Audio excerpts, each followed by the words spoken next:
శ్రీ గురుభ్యో నమః. మహాగణాధిపతయే నమః. శివాయ నమః. శ్రీ కామేశ్వరాయ నమః. ప్రేక్షకులకి శుభోదయ శుభాకాంక్షలు. నేను మీ సోమేశ్వర శర్మ సిద్ధాంతి. మేషం నుండి మీనం వరకు ఉన్నటువంటి రాశి ఫలితాలు నా పరిజ్ఞానం సంకరించిన మేరకు ఈ వారం రాశి ఫలితాలను తెలియజేస్తాను. ఈ రాశి ఫలితాలు ఆగస్టు 20వ తారీఖు నుండి 29వ తారీఖు వరకు వర్తిస్తాయి.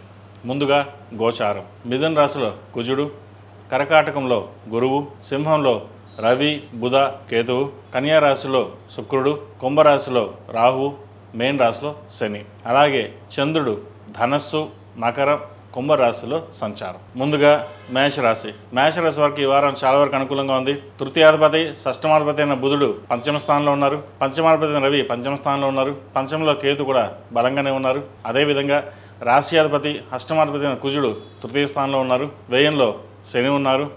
ఏళ్ళనాటి శని నడుస్తుంది. ఈ వారం వీరికి శని అనుకూలంగా ఉన్నారు. వృత్తి ఉద్యోగాల పరంగా మంచి కలుసుబాటుదనంగా ఉంటుంది. విజయప్రాప్తి కలుగుతుంది. వృత్తి ఉద్యోగంలోనూ అనుకున్న స్థానాన్ని మీరు సంపాదించగలుగుతారు. అనాలోచిత నిర్ణయాలు తగ్గించుకుని సరైన నిర్ణయాలు తీసుకున్నట్టయితే మరింత లాభపడతారు. దైవానుగ్రహం వల్ల ఒక శుభకార్యం చేయగలుగుతారు. ఒక సంతోషకరమైన వార్త కూడా వినగలుగుతారు. అదేవిధంగా సంతానం సంబంధించిన విషయవహారాలు, విద్యకు సంబంధించిన విషయవహారాలు, ఉద్యోగం సంబంధించిన విషయవహారాలు మంచి అనుకూలంగా ఉంది. రావాల్సిన ధనం ఏదైతే ఉందో అది చేతికి అందుకు వస్తుంది. కష్టానికి తగిన ప్రతిఫలం లభిస్తుంది. దూర ప్రాంత ప్రయాణాలు కలిసి వస్తాయి. ఏదేమైనప్పటికీ గడిచిన వారం కూడా ఇలాగే బాగుంది. ఈ వారం మరింత బాగుందని చెప్పవచ్చు. ధనాదాయం బాగుంటుంది. అయితే వచ్చిన ధనాన్ని సరైన మార్గంలో సద్వినియోగపరచుకోవాలి. ఆరోగ్యం కూడా కుదుటపడుతుంది. ఏదైనా చిన్న చిన్న ఆరోగ్య సమస్యలు ఉంటే సమస్య పోతాయి. అయితే ప్రతి విషయానికి అధికంగా స్ట్రెస్ తీసుకునే అవకాశం గోచరిస్తుంది. ఎక్కువగా మనసుకు తీసుకుని ఆలోచించడం వల్ల కూడా ఆరోగ్యపరంగా ఇబ్బందులు ఉంటాయి. శారీరకంగా బాగున్నప్పటికీ మానసికంగా ఆలోచన వల్ల ఆరోగ్యం ఇబ్బంది పడే అవకాశం ఉంది. వాటి విషయంలో జాగ్రత్త వహించండి. దూర ప్రాంత ప్రయాణాలు అనుకూలంగా ఉంటుంది. వ్యాపార అభివృద్ధి బాగుంటుంది. ఉద్యోగంలో మంచి స్థానాన్ని సంపాదించుకుంటారు. ప్రభుత్వ రంగంలో ఉన్న వారికి మంచి కలుసుబాటుతనంగా ఉంటుంది. రాజకీయ రంగంలో ఉన్న వారికి, సాఫ్ట్వేర్ రంగంలో ఉన్న వారికి, రియల్ ఎస్టేట్ రంగాల్లో ఉన్న వారికి, కాస్మెటిక్స్, బ్యూటీషియన్, విదేశీ సంబంధించిన కన్సల్టెన్సీ కంపెనీలకు మంచి లాభాలు తెచ్చే విధంగా గ్రహదలు గోచరిస్తుంది.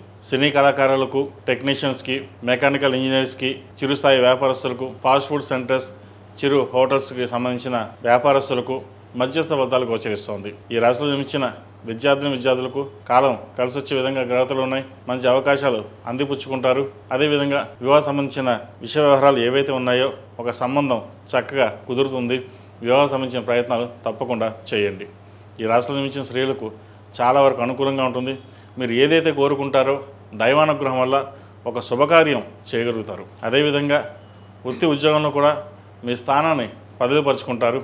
అయితే వీరికి లాభస్థానంలో రాహు ఉన్నారు. ఫైనాన్షియల్ పరంగా వచ్చిన ధనాన్ని ఎక్కడొక్కడ ఖర్చు అయిపోతూ ఉంటుంది. అదేవిధంగా వ్యాపార పరంగా కూడా ఒక నిర్ణయాన్ని తీసుకుంటారు, మళ్ళీ దాన్ని మారుస్తూ ఉంటారు. ఏదైనా సరే స్థిరమైన నిర్ణయాలు తీసుకుని ముందుకు వెళ్ళినట్లయితే భవిష్యత్ బాగుంటుంది. చక్కగా శ్రావణ మాసం కాబట్టి ప్రతిరోజు ప్రతినిత్యం లక్ష్మీ తామరతులతో, ఓం నమో నారాయణతులతో దీపారాధన చేయండి. అదేవిధంగా మొగల్పూ కుంకుమ, కుబేరు కుంకుమతోటి అమ్మవారికి అష్టోత్తరంతో పూజ చేయండి. ప్రతినిత్యం ఉదయం సాయంత్రం మంచి ఫలితాలు సంప్రాప్తిస్తాయి. ఈ రాశిలో జన్మించిన వారికి కలిసి వచ్చే సంఖ్య 2, కలిసి వచ్చే రంగు గ్రీన్. ఏదైనా పని మీద బయటకు మంగళవారం అడగానే, గురువారం అడగానే వెళ్ళండి. మంచి ఫలితాలు సంప్రాప్తిస్తాయి. తదుపరి వృషభ రాశి.